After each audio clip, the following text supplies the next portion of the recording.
Inicialmente, nossos cumprimentos a todos aqueles que acessam os diversos canais midiáticos para nos acompanhar nesses momentos de reflexão em torno do tema confiança na justiça divina.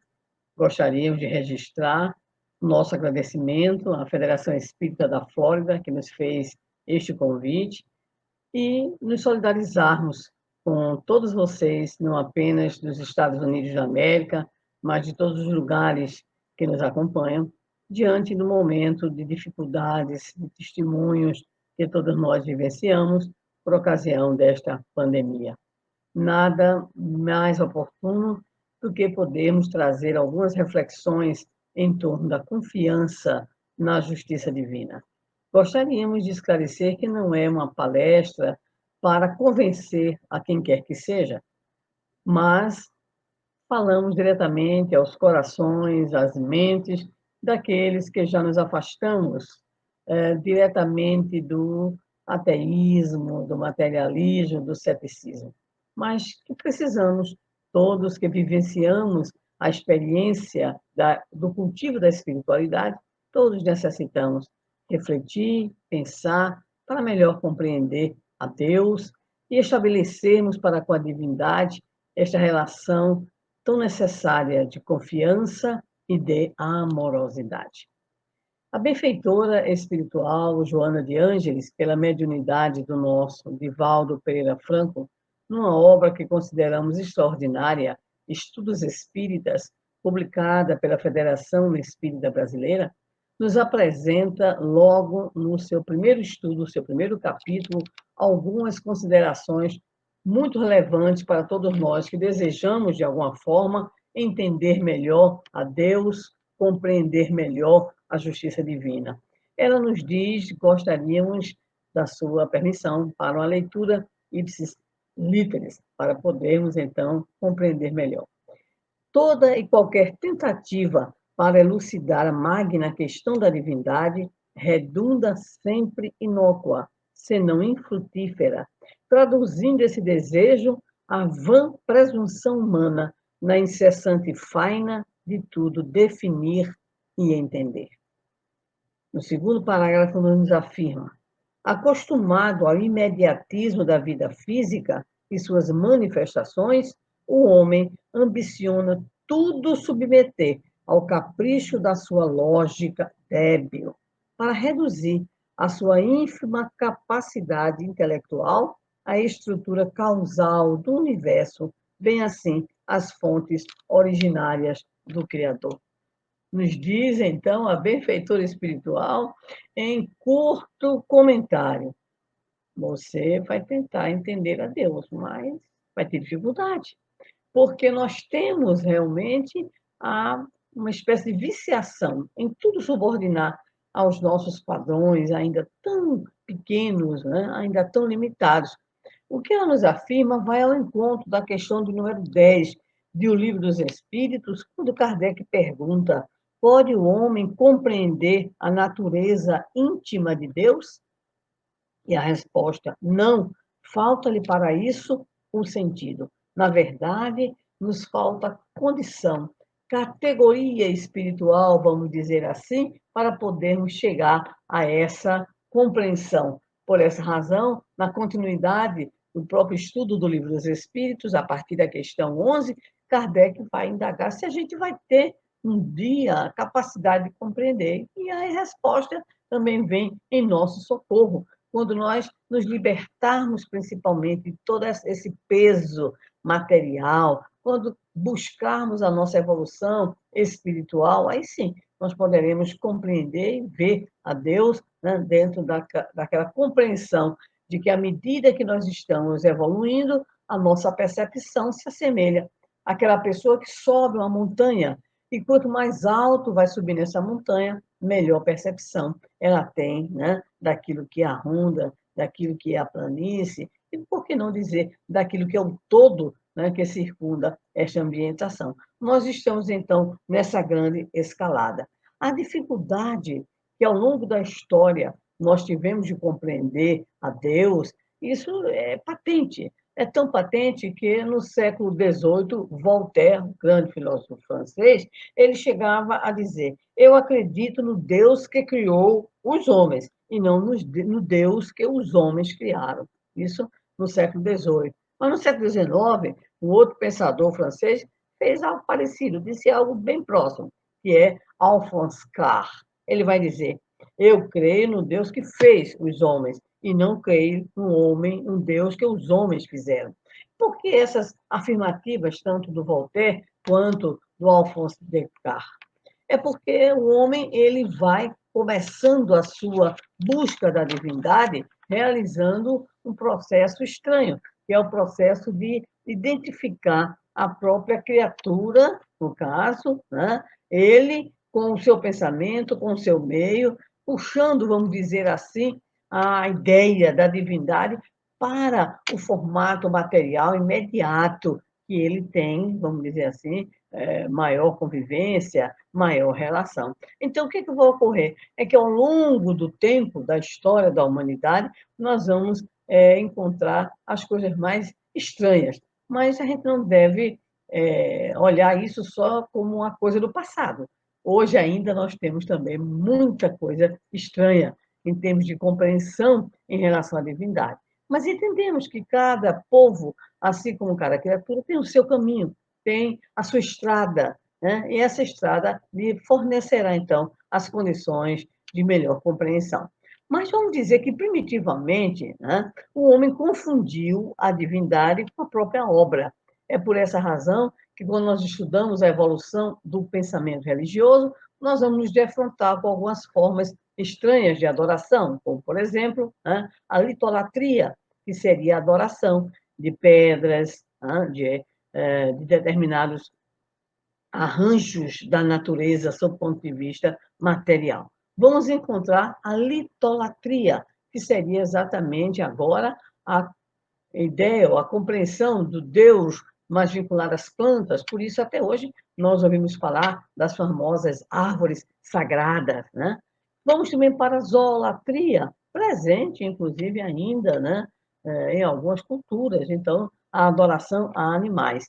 Isso é uma fase, podemos dizer assim, isso é um horizonte, né, cultural, até que, com a própria evolução, com o processo experiencial e histórico, nós vamos num outro patamar, sair dessa adoração mais, vamos dizer assim, das coisas da natureza, dos seres da natureza, para identificar Deus conosco.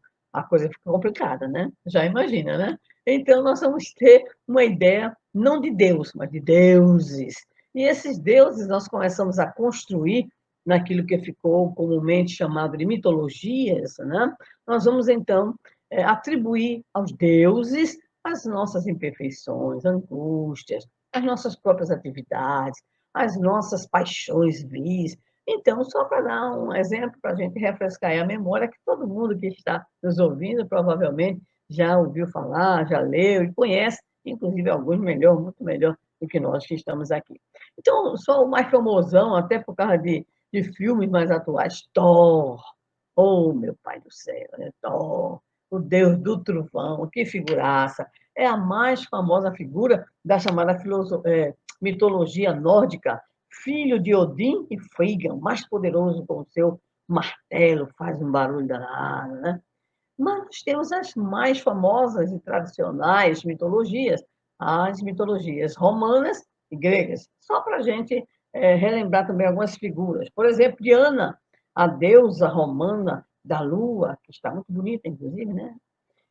Da caça, da castidade. Marte, o famoso deus da guerra. Né? Zeus, o rei dos deuses, dentro da mitologia grega. Afrodite, da beleza. Atena, ou Palas Atenas, ou Minerva, a deusa da sabedoria, das artes, da justiça. Poseidon, o deus, né, dos mares. E aquele que a turma gosta muito, que é Dionísio, ou Baco, que é o chamado deus do vinho. Né? Então, são figuras que todos nós já ouvimos falar. Então, os deuses, naquela época, eles eram por nós, vamos dizer assim, identificados a partir das atividades, dos fenômenos, das nossas próprias preocupações, dos nossos próprios anseios, e assim por diante. Mas ainda em outro patamar, nós vamos chegar ao monoteísmo, né?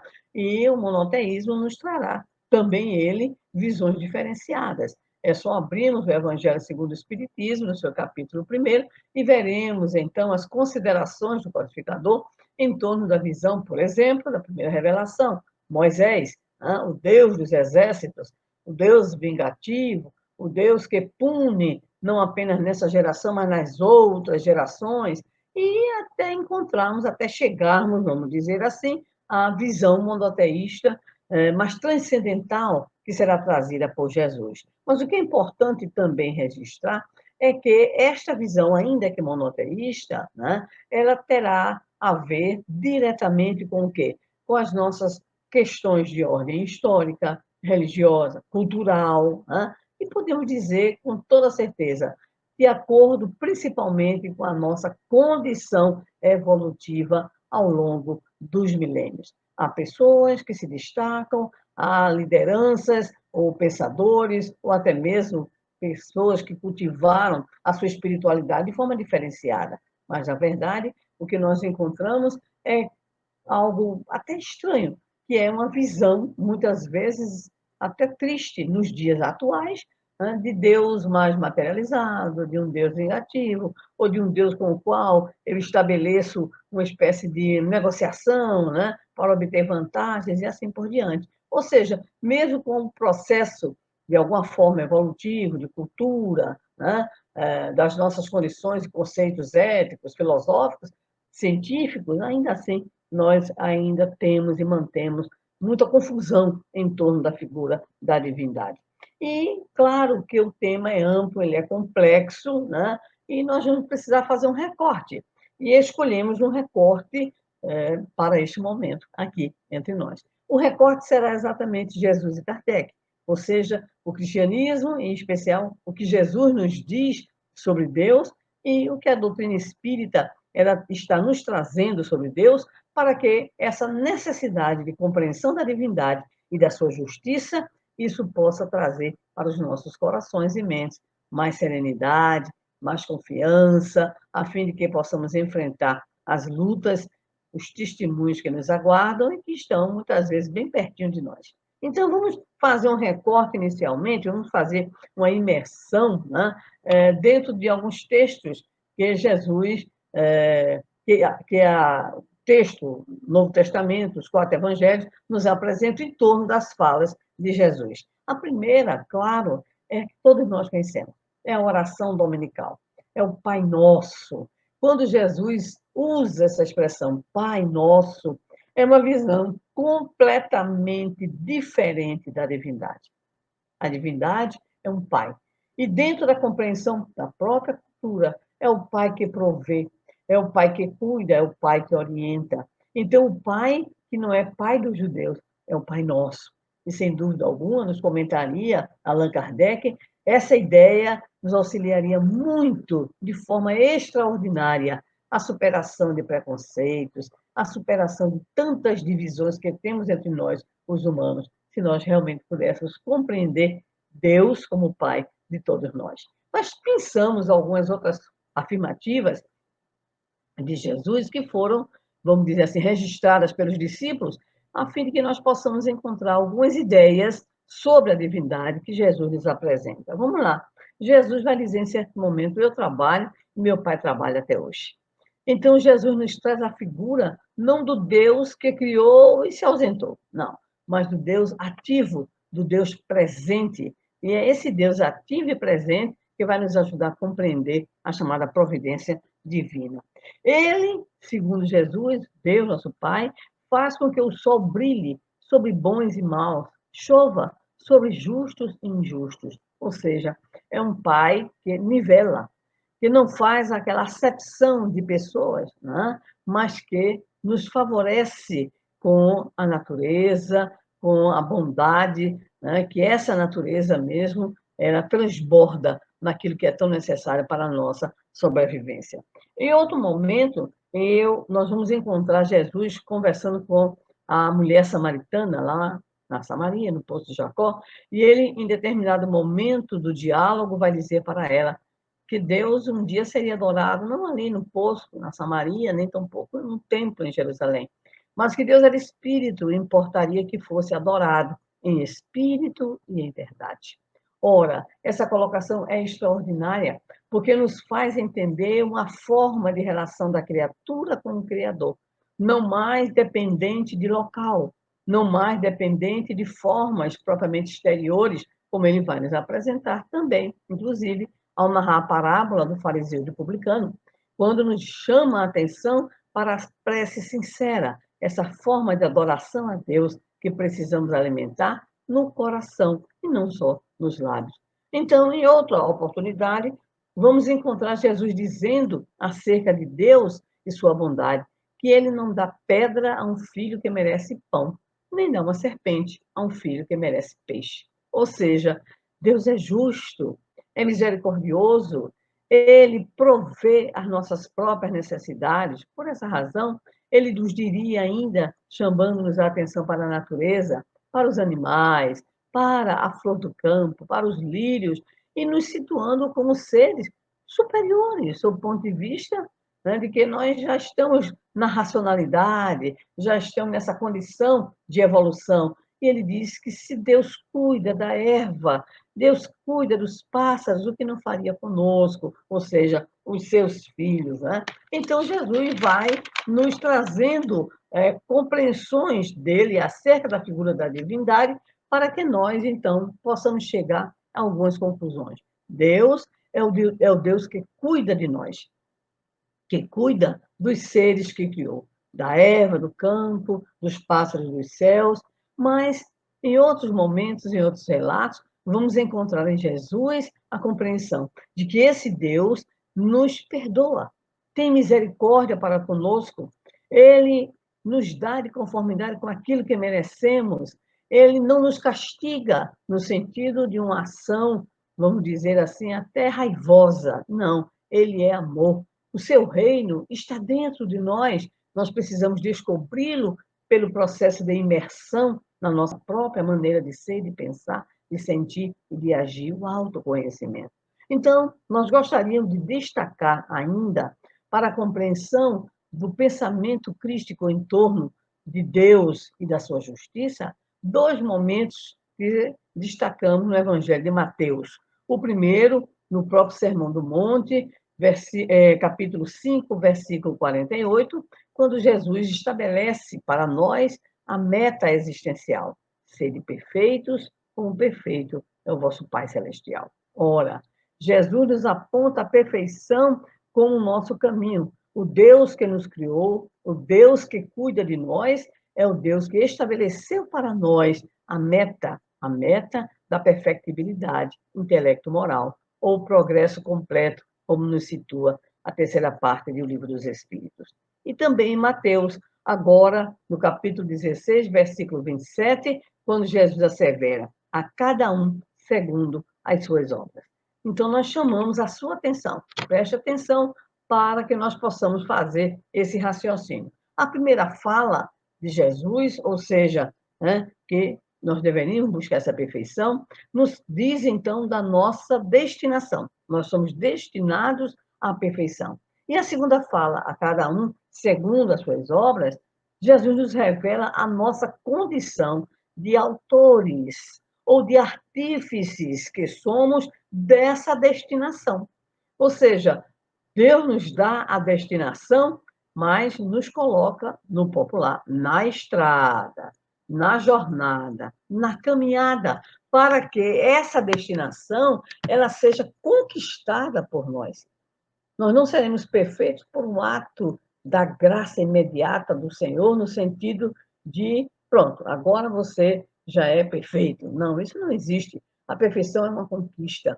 Aproveitando este dia, o domingo de Páscoa, onde muitos, então, ainda se fixam no Cristo crucificado, embora respeitemos, mas nós lembramos que, na verdade, a nossa preocupação é com o Cristo ressurrecto, vivo, e veio nos apontar o caminho da salvação, ou seja, o caminho da construção dessa perfeição. Ora, Isso nos afasta, então, de uma visão, vamos dizer assim, determinista, né, que muitos ainda têm em relação a Deus, em especial uma espécie de preocupação em nos eximir pessoalmente de responsabilidade.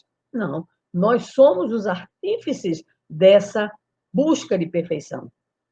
Por essa razão, só para recordar aqui o cancioneiro popular brasileiro, o nosso Renato Teixeira e Albissater, né, nos diz na canção Tocando em Miúdos, tocando em frente, aliás, cada um de nós compõe a sua história e cada ser em si carrega o dom de ser capaz de ser feliz. Então, é essa capacidade que Deus nos dá. Nós somos seres criados para a perfeição, mas criados para nós sermos os co-criadores dessa perfeição em nós. E isso ocorrerá a partir principalmente do nosso esforço, isso ocorrerá principalmente a partir das nossas lutas, porque nós nascemos com esse objetivo, nós reencarnamos com este objetivo. Nós estamos como peregrinos da evolução a buscarmos, então, a nossa própria luz interior, a descoberta do reino em nós, a fazer com que esse Cristo interno que habita em nós se espalhe na forma de luz, que se exteriorizará, em especial, pelas nossas ações comprometidas com o bem do próximo, com o bem da natureza, que retundará tudo isso no nosso próprio bem.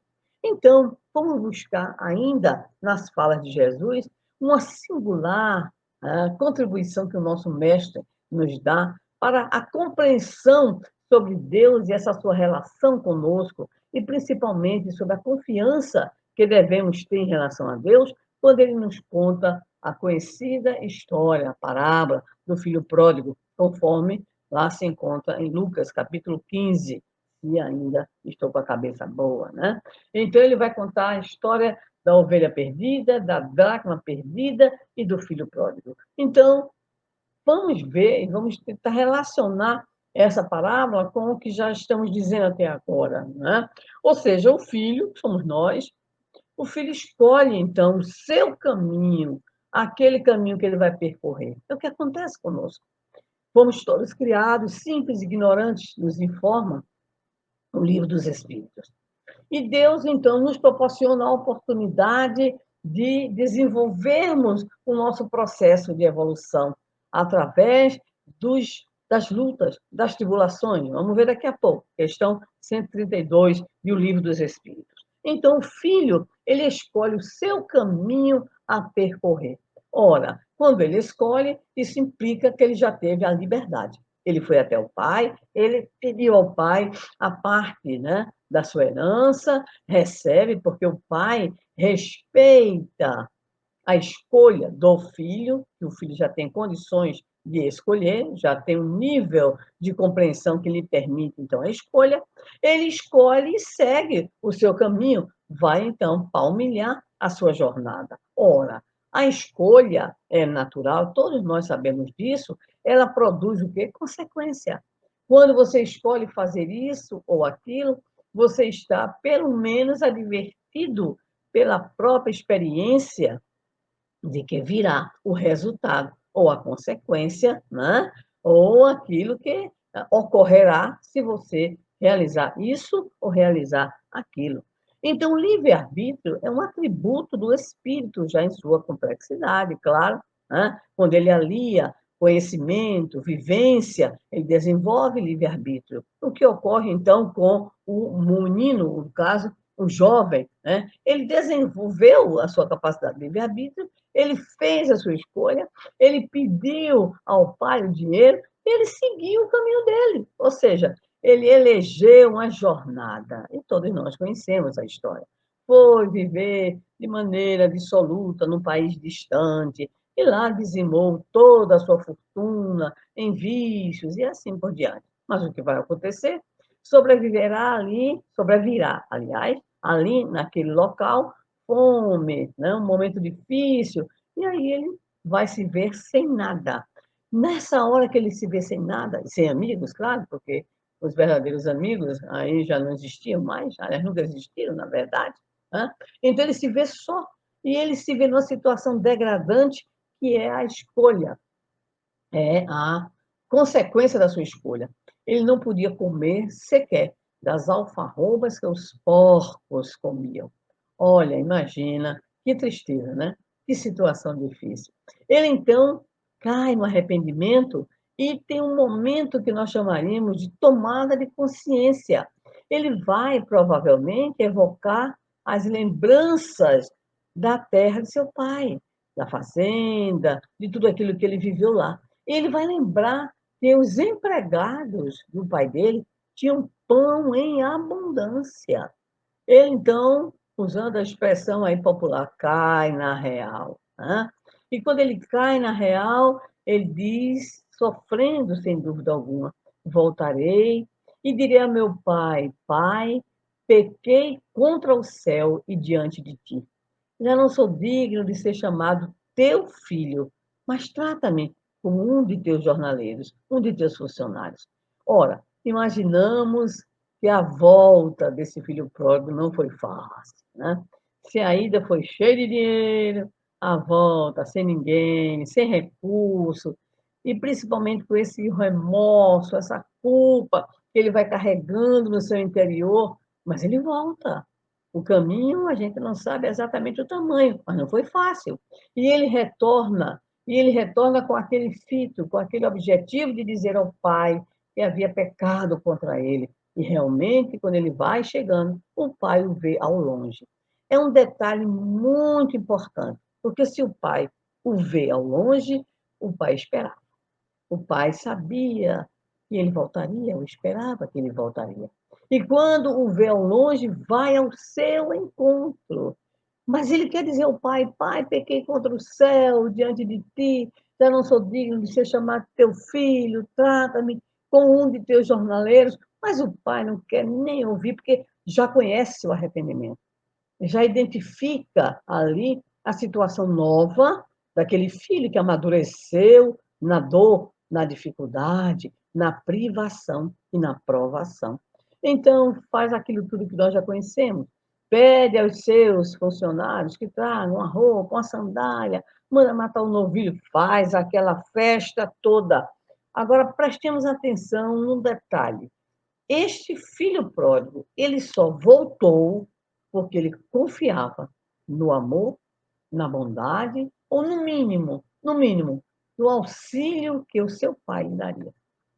Se ele duvidasse, ele podia até duvidar do amor, do perdão, mas não duvidaria, e como não duvidou, de que seu pai se compadeceria da sua situação, lhe ajudaria e daria até um emprego. Não o aceitasse como filho, mas o aceitasse como um funcionário. Então, confiança é a palavra-chave do retorno do filho pródigo, porque o pai, ele entendia, era um pai de amorosidade, era um pai de carinho, um pai de perdão, um pai de auxílio, um pai de providência. Então, não esqueçamos nunca, o filho pródigo, ele confia no pai. Ele sabe das virtudes do pai. E é por essa razão que ele retorna. É por essa razão que gozou inicialmente, perdeu tudo, sofreu, a dor o fez então arrepender-se. Esse arrependimento é um momento inicial de recomposição, mas ele vai sofrer, porque é esse o processo. Né? É o que a questão 167 do Livro dos Espíritos nos diz como objetivo da reencarnação. Qual o objetivo da reencarnação? Indaga Kardec. Expiação. A expiação é exatamente assumir a consequência das escolhas equivocadas. Mas depois, logo em seguida, melhoramento progressivo da humanidade. Ponto. Sem isso, onde a justiça? Então, o filho pródigo, ele expia no sentido dele assumir a consequência, né, das suas atitudes, das suas escolhas equivocadas. Mas o arrependimento lhe promove uma mudança de atitude e ele então retorna. Ele retorna porque ele confia. Ele confia que o pai vai atendê-lo de uma ou de outra maneira. Mesmo diante do seu erro, mesmo diante do seu equívoco, o pai agirá sempre com amorosidade. Então, nós desejamos, nesse instante, inserir do livro A Gênese, capítulo 1, item 26, o Cristo nos dizendo: muitas das coisas que vos digo ainda não as compreendeis, e muitas outras teria a dizer que não compreenderíeis.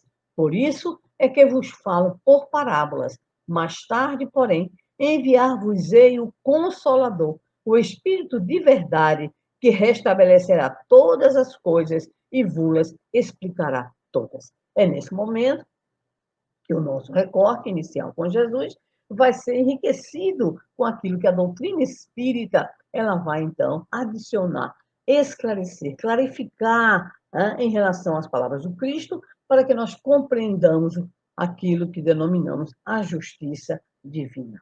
Então, em primeiríssimo lugar, dor e sofrimento fazem parte do nosso processo de aprendizagem. A criança aprende a andar com dificuldade. Quando nós começamos a frequentar os bancos escolares, nem sempre temos facilidade em tudo. Ou seja, de qualquer maneira, todos que estamos aqui vivenciamos dificuldades nessa ou naquela maneira, nessa ou naquela ordem de atividades, porque nós não somos perfeitos. Assim, o que é que acontece conosco? É que nós somos seres criados, como sabemos, simples e ignorantes, destinados à perfeição, como situamos, lembrando Jesus, conforme Mateus 5,48. Mas esse processo de perfectibilidade deve ser resultado do nosso esforço, da nossa luta, da caminhada que nós vamos encetar. Agora, vejam bem, é natural. Caminhando, a gente cai. Caminhando, a gente se equivoca. Então, nessa caminhada, ou seja, nessa jornada, em direção a essa perfectibilidade que nós estamos destinados a ela, nós erramos, nós nos equivocamos. Nós somos como que crianças teimosas, insistindo, às vezes, nessa ou naquela caminhada equivocada, nessa ou naquela atitude, ou seja, nós registramos para nós mesmos problemas, dificuldades, dores. Então, se existe uma espécie assim de dor natural, ou sofrimento até natural, necessário ao nosso esforço constante de evolução, acrescente-se a isso aquilo que vem como consequência da nossa escolha equivocada. Quando ferimos alguém ou a nós mesmos, quando fazemos uso de comportamentos que não são comportamentos condizentes com a lei divina ou natural, aquela cujo cumprimento nosso nos conduzirá à verdadeira felicidade. Então, nós começamos a criar mecanismos para nós, que são necessários de reequilíbrio, porque nós nos desequilibramos, porque nós fizemos um mal a alguém, porque nós escolhemos caminhos e veredas equivocadas.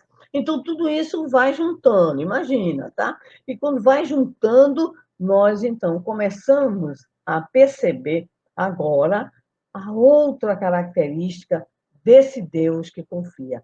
Porque voltemos ao pai do filho pródigo. Ele não foi atrás do filho. Ele não juntou os empregados. Vamos ali que eu vou pegar o meu menino vai sofrer, meu menino é inexperiente, meu menino é imaturo, ou então meu menino é muito agoniado com as coisas dele. Não, deixa que ele vai vivenciar a experiência. Então, nesse sentido, o que ocorre é que Deus espera por nós. Ele está esperando por nós. Porque se nós nascemos, fomos criados, simples e ignorantes, destinados à perfeição, alcançando essa perfeição pelo nosso esforço numa longa caminhada que ocorrerá a partir das nossas sucessivas existências, natural, que os erros, os equívocos, os senões aconteçam, e aí vai surgir a lei também divina ou natural para nos ajudar. E aí, nesse momento, a compreensão que a doutrina espírita nos traz da justiça divina é de que essa justiça ela não é vingativa, ela não é punitiva, ela tem, isso sim, um caráter retificador para nós e, principalmente, educativo. Porque o Senhor não quer a morte do ímpio. Então, Jesus veio para que nós tenhamos vida e vida em abundância. E precisamos, então, para isso, ter uma melhor noção de vida com as nossas escolhas, com a nossa forma de viver, com as nossas atitudes, sentimentos, palavras, pensamentos. Então, a justiça divina, na ótica espírita, ela tem esse caráter retificador, esse caráter pedagógico, para que nós consertemos as nossas veredas, para que nós possamos, então, seguir adiante da melhor maneira possível, desenvolvendo as nossas potencialidades para o bem, recompondo os nossos erros, procurando, vamos dizer assim, retificá-los, não mais errar, como o aluno que precisa, a depender do método no qual ele estuda, né? Então, ele vai tendo que aprender a resolver problemas em matemática, a poder interpretar corretamente um texto, e assim por diante. Então, o processo é esse, o processo ele é de pedagógico, de educação. Nós precisamos dessa educação, porque a educação é a chave do progresso moral, conforme nos diz o Livro dos Espíritos. Mas se nós quisermos entender melhor ainda a razão de ser da dor, do sofrimento, busquemos na obra o Evangelho segundo o Espiritismo, de modo muito específico, o capítulo 5º. É o capítulo mais longo do Evangelho segundo o Espiritismo, né? E é qual? Qual é o título dele? Bem-aventurados os aflitos. Nós somos seres de aflições, mas de modo extremamente didático, com aquela capacidade de síntese única em Kardec, ele vai nos abordar, inicialmente no item 3, justiça das aflições. Justiça das aflições. E aí vai nos dizer, por meio dos ensinos de Jesus, Deus pôs os homens na direção da causa, a causa do sofrimento. E hoje, julgando-os suficientemente maduros para compreendê-la, lhes revela completamente a aludida causa por meio do Espiritismo, isto é, pela palavra dos Espíritos. E aí, nós começamos a ver, no decorrer do capítulo, dois itens, outros, o item 4 e o item 5, que vão nos ajudar a melhor compreender o item 3, Justiça das Aflições. Causas atuais das aflições e causas anteriores das aflições. Antes, porém, eu gostaria de dizer para vocês, relatar rapidamente para vocês, uma experiência que eu tive por ocasião da minha juventude espírita. Olha, não faz tanto tempo, tá? Mas algum tempo. Nós visitávamos a chamada Miroeira, onde estavam segregados, naquela época, os nossos irmãos portadores de mal de Hansen, os Hansenianos. E nós íamos uma vez por mês, ou a cada 2 meses, não lembro exatamente, mas nós íamos com regularidade. E lembro-me que a primeira enfermaria era uma enfermaria feminina, e uma senhorinha que ficava no primeiro leito, mas ela era adorável, conversava sempre, nos recebia com o maior carinho, com o maior amor, e nos contava sempre uma história. Essa história ficou gravada para mim como uma lição de vida nessa encarnação e eu espero que seja para sempre. Ela dizia assim: eu sou de uma família católica, muito nova, sempre procurei fazer o bem, sempre procurei viver de acordo com a religião, mantive a minha vida toda de forma a não fazer o mal, ou seja, sempre pautou a vida naquilo que ela entendia ser o dever de uma criatura cristã. Com menos de 20 anos, aparecem os primeiros sinais da hanseníase. E aí, os companheiros sabem, né, naquela época, eu vou revelar, tá? Há uns 40 anos atrás, aproximadamente, né, o que foi que aconteceu? Ela foi segregada, obviamente, né? Começou a viver naquele hospital, o sanatório Padre Antônio Manuel.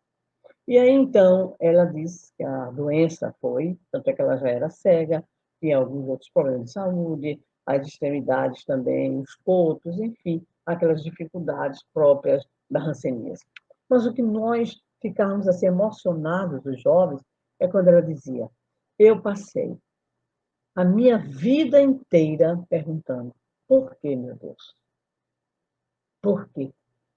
Vivi falando bem, fazendo bem, procurando sempre ser uma pessoa boa, honesta, e essa doença me retira do convívio familiar de todos os sonhos e me coloca no hospital, no sanatório.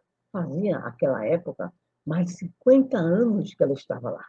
E ela disse que de tanto matutar, ela elaborou um raciocínio. Vejamos bem. Ela disse assim: eu sempre acreditei que Deus é bom. Então, se Deus é bom, eu tenho que responder que eu estou sofrendo por alguma razão. Procurando nesta vida a razão pela qual eu recebi essa doença, eu não encontro uma razão de ser para isso. Então, eu cheguei a uma conclusão. Ela não sabia que era espírita, tá? Ela dizia assim: eu cheguei à conclusão de que se não é nessa vida que está a causa dessa doença, é porque em outra vida que deve existir, eu devo ter feito muita coisa errada. E aí, eu nasci de novo e nasci com essa doença. Mas eu quero dizer a vocês, meus jovens, uma coisa muito importante. É que eu, quando sair daqui, eu não mais serei leprosa. Vocês tenham cuidado, meus filhos. Tenham cuidado para que este mal não alcance a vocês. Nós chorávamos, nós ficávamos emocionados com a sabedoria dessa mulher simples que partiu de uma premissa, a premissa de que Deus é bom, de que Deus é justo, que Deus é misericordioso, e que o sofrimento, então, tinha uma razão de ser, tinha uma explicação. E ela encontrou sozinha essa explicação, com a ajuda, claro, acreditamos, de seus anjos guardiães, seus mentores espirituais. Então, o Evangelho vai nos falar causas atuais das aflições, as nossas escolhas atuais, a nossa maneira de ser, de agir. E quando nós não encontramos as causas agora, nessa existência, tenhamos a certeza. Em um passado remoto estão as causas que nos remeterão àquela expiação a qual nos referimos, conforme o Livro dos Espíritos, questão 167. Então, meus queridos amigos e estimados irmãos, a doutrina espírita, finalmente, nos apresenta numa outra obra extraordinária da qualificação, pouco lida, inclusive, O Céu e o Inferno. No capítulo, na parte primeira, aliás, na parte primeira, capítulo 7º, um item que é um primor, que é exatamente o item Código Penal da Vida Futura. Esse Código Penal da Vida Futura vai nos apresentar uma compreensão acerca da dor e do sofrimento, a razão de ser de tudo aquilo que nos acontece. E nós gostaríamos de situar, desde logo, uma colocação extraordinária, quando, no item 20, né, nos afirma Allan Kardec: quaisquer que sejam a inferioridade e a perversidade dos espíritos, Deus jamais os abandona. Nós não estamos abandonados. Nós não estamos sós. Não estamos jogados.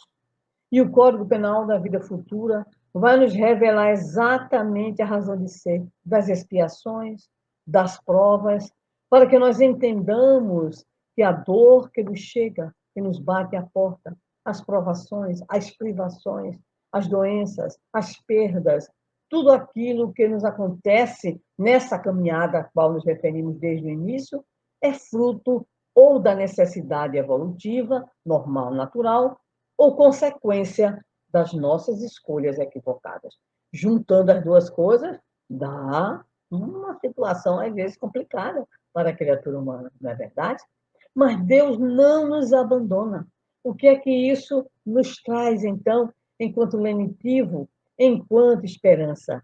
É a certeza de que Deus não vai descer nunca da sua superioridade para agredir os seus filhos, para punir os seus filhos. Para isso, ele criou leis, as leis divinas ou naturais, o grande código que está aí para nós, e conforme o Livro dos Espíritos nos apresenta, logo no início da sua terceira parte, nós só somos infelizes quando nos afastamos da lei divina ou natural. Então, a confiança na justiça divina que a doutrina espírita nos traz, lembrando recentemente uma das palestras do nosso rival, a Mansão do Caminho, ele tem usado sempre, né, também as palestras online, não existe acaso. Ninguém está jogado, vamos dizer assim, à dor e ao sofrimento, sem uma razão de ser, sem uma resposta. O próprio Jesus já nos havia dito: não cai um fio de cabelo das vossas cabeças sem que não haja uma permissão para isso. Então, nós temos que alimentar em nosso coração a certeza na justiça divina de que Ele, o Pai, quer que nós sejamos filhos pródigos, filhos que nos arrependemos, filhos que reinsetamos a nossa caminhada, reinsetamos no sentido positivo de procurarmos realizar o melhor, revermos as nossas atitudes, nossos erros, nossos equívocos e caminharmos, porque somos filhos da luz. Essa confiança, ela então remeterá a cada um de nós fortaleza espiritual. Essa confiança em Deus nos auxiliará a fé tão necessária, porque se há algo muito triste é viver sem ter fé. Diz que a fé é tão importante que tem gente que diz assim: olha, eu não tenho fé, mas eu queria morar junto de alguém que tivesse. Porque a fé ela é contagiante. Quando alguém ela tem fé, ela é capaz não apenas de se sentir bem, mas de irradiar essa confiança, essa certeza, de irradiar junto àqueles que com ela convivem essa centelha extraordinária de luz, de pacificação, de confiança mesmo profunda na justiça de Deus. Nós gostaríamos de ainda ilustrando essas palavras, falamos da senhora velhinha lá da nossa instituição, o Hospital de Rancenianos, que quando aconteceu o acidente, vascular cerebral do nosso Raul Teixeira, aquilo impactou a muitos de nós, claro, né? Pelo Raul que nós conhecemos, pelo companheiro dedicado, pela obra, por aquele pique extraordinário. Eu lembro certa feita, ainda fazia bem pouco tempo, eu estive em Niterói e, na oportunidade, eu tive a ocasião de dizer para ele: ô Raul, olha, eu fiquei abalada, eu não vou negar. Eu me abalei, né? Porque aquilo que era probabilidade, de repente virou realidade. E aí ele disse assim para mim, e eu nunca esqueci: em mim, minha irmã, se manifesta a justiça divina. Aquilo me calou profundamente. E eu lembrei-me, né, do nosso irmão Ivan de Albuquerque, desencarnado no acidente de trem após a realização de palestra. Lembramos também de um companheiro, cujo nome agora não me vem à mente, né, da Bahia, que desencarnou também em razão de acidente aéreo, após a realização de curso de formação de expositores.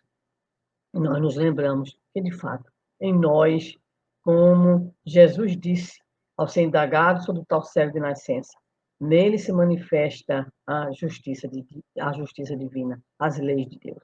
Então, quando o sofrimento chega, quando na nossa porta bate, a senhora dor, quando nós estamos enfrentando esses momentos de muita dificuldade e testemunhos, nos resta ter uma atitude proativa.